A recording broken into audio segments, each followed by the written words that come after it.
Hello दोस्तों, मैं आज आपको सिलेक्शन पोस्ट 2025 का एग्ज़ाम रिव्यू जो फेज़ का चल रहा है, उसका मैं करूँगा और 28 तारीख पटना में मेरा सेंटर था आज।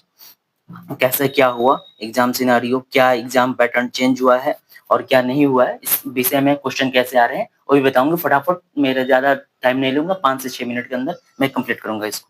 देखिए, सबसे पहले शुरुआत हुआ, मैं पहुँचा लगभग साढ़े 11 के करीब में, साढ़े 11 या 12 बजे करीब में मैं पहुँचा हूँगा। एंट्री हुआ, स्मूथली एंट्री हो जा रहा है पटना में सबका। और एंट्री के बाद आपको जाइएगा तो सेंटर के अंदर 2 बार वेरिफिकेशन होगा आपका, थंब लगेगा, उसके बाद वेरिफिकेशन आपका सीट अलॉट होगा। सीट अलॉट होने के बाद आप सीट पे बैठे गए तो कंटिन्यू करके आपका जो पहले लिखवाया जाता था, कमीशन कॉपी आता था, उसमें अब थोड़ा-सा चेंज हुआ है। अब सिर्फ एडमिट कार्ड पर ही आपको लिखना है, जो उसमें आ रहा है वर्ड, एडमिट कार्ड में ही लिखना है। उसको लिखने के बाद आप कंटिन्यू पर क्लिक करेंगे तो इंस्ट्रक्शन आएगा। इंस्ट्रक्शन के बाद आपको फिर कंटिन्यू नेक्स्ट करेंगे तो आता है एक इंटरफेस। वहाँ पे स्टार्ट द टेस्ट का बटन रहता है और फिर उसको वो इंस्ट्रक्शन दिया रहता है वहाँ पे कि इन्विजिलेटर आपको बताएँगे कब स्टार्ट करना है। तो यहाँ पे आप बैठे रहिए, इंतज़ार करते रहिए। ये लगभग मैं 12 बजे लगभग एंट्री कर लिया था, तो लगभग मैंने डेढ़ घंटा वहाँ पे बैठा और डेढ़ घंटे बैठने के बाद स्मूथली सब चीज़ें चल रही थी। शुरुआत में तो सब चीज़ें स्मूथली चल रही थी। शुरू में फिर साइन हुआ, एक बार और आते हैं साइन के लिए, आपका थंब लिया जाता है, जहाँ डेस्क बैठे हैं उसी पर। जब एग्ज़ाम स्टार्ट हो गया तो ये लोग आए, एग्ज़ाम होने के बाद हमको लगता है 5 मिनट के अंदर ये लोग आए थे और साइन वाइन करा के ले गए। साइन और थंब लगता है, तो साइन कराएँगे और ले जाएँगे। अब आते हैं क्वेश्चन पे, क्वेश्चन कैसा था, क्या पैटर्न था और लास्ट में बताऊँगा। एक ट्विस्ट एंड टर्न आया लास्ट में। क्या आया वो मैं बताऊँगा। सबसे पहले मैथ मैथ का ज़िक्र करते हैं। मैथ का जो बात करते हैं, ये नॉर्मल था, क्वेश्चन ज़्यादा हार्ड नहीं आ रहे हैं, नॉर्मल सा ही क्वेश्चन है। अगर आप थोड़ा-सा भी प्रैक्टिस किए हों, तो आप लगभग 20 से 22 क्वेश्चन कर ले जाएँगे। थोड़ा-सा भी प्रैक्टिस है, आपको 20 से 22 क्वेश्चन आराम से कर लेंगे। और 2-3 क्वेश्चन था जो लेंथी था, जो मॉक में आ चुके हैं, जो मेंस के मॉक में आते हैं, जो सीजीएल का प्रैक्टिस करते हैं, उनके लिए बेहतर है वो 2-3 मॉक आप लगाए होंगे तो आपसे बन जाएगा। मैंने जितना अटेम्प्ट किया, मैंने सिर्फ इसमें 23 अटेम्प्ट किया है। चूँकि बताऊँगा क्यों मैंने तेज़ किया और उसके बाद रीज़निंग पे आते हैं। रीज़निंग का क्या हुआ, रीज़निंग में सबसे पहले आपको पहले जैसा नहीं आ रहा है, रीज़निंग चेंज है। रीज़निंग में पैटर्न बदला हुआ है, इसमें स्टेटमेंट बेस्ड रीज़निंग आ रहा है। वो भी ज़्यादा लेंथी नहीं था, क्योंकि आप थोड़ा-सा थिंकिंग लेवल अगर थोड़ा-सा थिंक कर लेते हैं, तो इसको सही कर लेते हैं। 2-3 था, हमको लगता है पैटर्न वाला एक क्वेश्चन था कि 4 वर्ड था, वो उस हिसाब से पैटर्न बना था कि इसका कितना वर्ड बनेगा। उसमें 8, 10, 12 ऑप्शन थे, मैंने उसको छोड़ दिया। मेरा रीज़निंग में अटेम्प्ट हुआ है लगभग 22। एक क्वेश्चन लेंदी था या गलत था, मैंने इसको छोड़ दिया।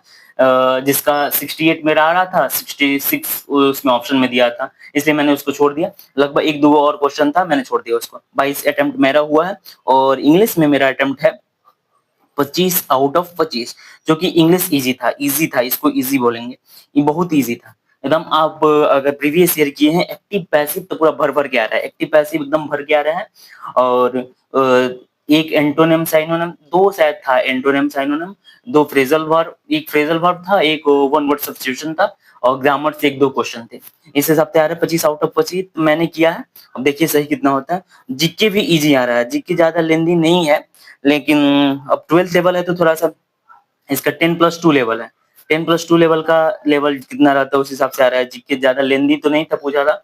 मैंने इसमें 19 अटेम्प्ट किया है। लगभग 19, चूँकि लास्ट में इसमें देखने का मौका नहीं मिल रहा है। जैसे टीसीएस में था कि लास्ट में आप देख सकते थे कितना आपने, इसमें नहीं देख सकते हैं कि कितना अटेम्प्ट। मैंने 90 अटेम्प्ट किया है और एक्यूरेसी मैंने अभी आगे मिला है लगभग 14 से 15 सही होंगे। अब देखिए कितना होते हैं। 14 से 15 सही होंगे, ईज़ी था क्वेश्चन। ये भी ईज़ी था, ईज़ी मानेंगे। अब मान लीजिए ईज़ी मानेंगे इन द सेंस, जैसे सीजीएल का जो हल्ला हुआ था कि सीजीएल नहीं, सिलेक्शन पोस्ट थर्ड शिफ्ट का जो हो रहा है ग्रेजुएशन लेवल का, उसका थोड़ा-सा टफ आ रहा है। उसके हिसाब से मैं ईज़ी इसको बोल रहा हूँ। 14 से 15 मैंने अटेम्प्ट किया। टोटल टोटल तो मैं नहीं देख पाया कितना मैंने किया है, इस हिसाब से आप जोड़ लेंगे तो पता चलेगा टोटल मेरा कितना अटेम्प्ट हुआ है। और लास्ट में क्या हुआ ना, 5 मिनट के लास्ट में पटना में क्या हो रहा है, पटना में मेरे साथ हुआ, किसी और के साथ भी हो रहा है। लास्ट का पार्ट में ना माउस काम करना बंद कर दिया, टोटल फेलियर माउस। सारा लड़का हो हल्ला मचाने लगा, बाद में शांत हो जाओ, शांत हो जाओ, कहा लो, लेकिन चीजें नहीं सुधरी, बेहतर नहीं हुई। और फिर ऐसे ही करके सब लोग निकल गया। बाद में हम लोग हल्ला भी किए लास्ट के 5 मिनट में। अब मेरा तो बन गया तो क्वेश्चन में रिव्यू कर रहे थे 1-2 शायद ये जो मेरा छूटा हुआ था 1-2 मैं बना लेता यहाँ पर भी थोड़ा-सा देखता, बन जाता 1-2 तो 5 मिनट में अंदर मैं रिव्यू कर रहा था। नहीं बन पाया 5 मिनट वही मेरा लॉस हो गया और बाद में हल्ला-वल्ला हुआ, कुछ नहीं किया वो लोग फिर से आप एक बार साइन आउट होगा एडमिट कार्ड का एक छोटा-सा है, ऐसे टुकड़ा की तरफ मिलेगा आपको लास्ट में, ऐसे टुकड़ा की तरफ लास्ट में मिल जाएगा। आप रख के फिर आ जाइए। यही था आज का रिव्यू और अगर आप को मेरा रिव्यू अच्छा लगा, तो मैं इम्प्रूवमेंट करने की कोशिश करूँगा चूँकि मेरा पहला रिव्यू है और धन्यवाद। ये पटना का सेंटर का मैंने रिव्यू किया है। धन्यवाद।